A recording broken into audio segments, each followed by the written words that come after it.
Since that happened, I don't want to go on Twitter anymore because every time I do, the haunting memories come flooding back.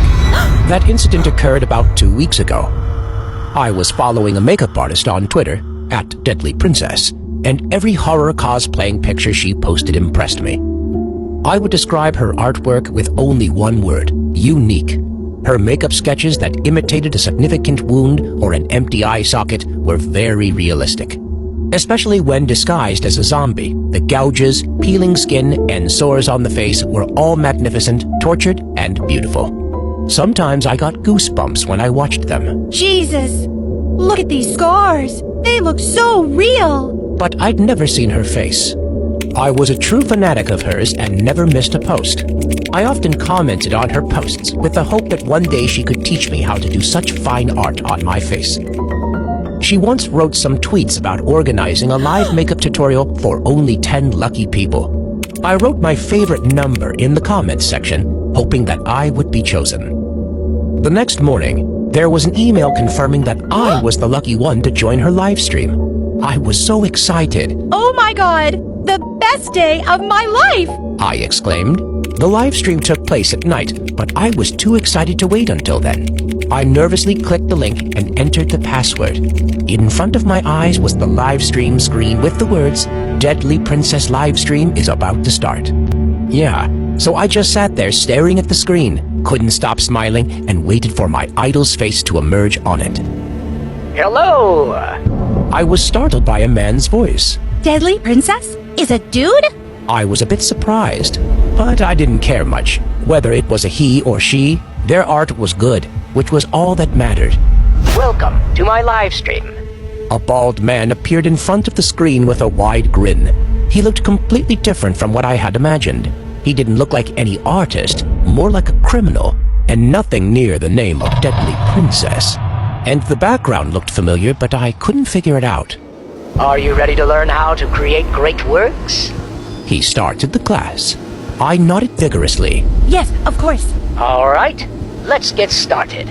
He stood up and left, and 1 minute later he got back in front of the screen, carrying a girl in his arms. This is our model for the day. The man put the girl down on the seat next to him. The girl looked like she was sleeping.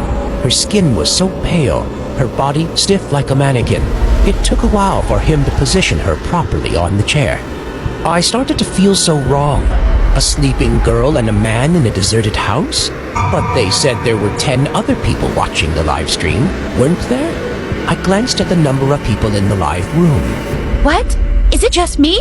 I exclaimed, and a chill ran down my spine. The man pressed his face to the camera and said, That's right. Hello, Bella. Seriously? He could see me? Something popped out in my mind. My heart started to beat faster. I took a closer look at the screen to realize that the girl wasn't breathing. She looked like a dead person. I suddenly felt so dizzy as if someone had hit me on the head. The man approached the girl with a sharp knife. This is how to make beautiful wounds. He traced the knife across her skin. I was panicked. I tried to turn it off, but it didn't work. He hacked my computer. I looked around and hurriedly took my phone out and dialed 911. I'd rather you don't do that, dear. If you call, the next model sitting here will be you. But if I didn't, there would be more girls murdered that way. Without hesitation, I closed my laptop and dialed. I quickly locked the door of my room and curled up on my bed, crying and shaking. At this moment, I suddenly remembered the room he was in was my garage. About a few minutes later, I began to hear footsteps approaching my door. I cried and cried, but I had to cover my mouth so I wouldn't make a peep. The footsteps got closer, closer, and stopped. The killer frantically switched my doorknob. Open the door, Bella. Open the door! He raised his voice and poked at the door with a knife. Yes, he could burst in at any moment. I was so scared that I cried loudly and mumbled non-stop. Go away! Please go away! When I seemed to have given up, I heard the police sirens from afar. I was like wide awake from the nightmare. The police! The police have arrived! He stopped, and I could hear his footsteps running out of my house. The police then took me to the station to keep me safe and take statements. They investigated through his live stream link. Deadly Princess wasn't him, but the one sitting on the chair. He murdered her and brought her to my house to do his perverted live stream. I have now moved in with my parents and have given up Twitter since then.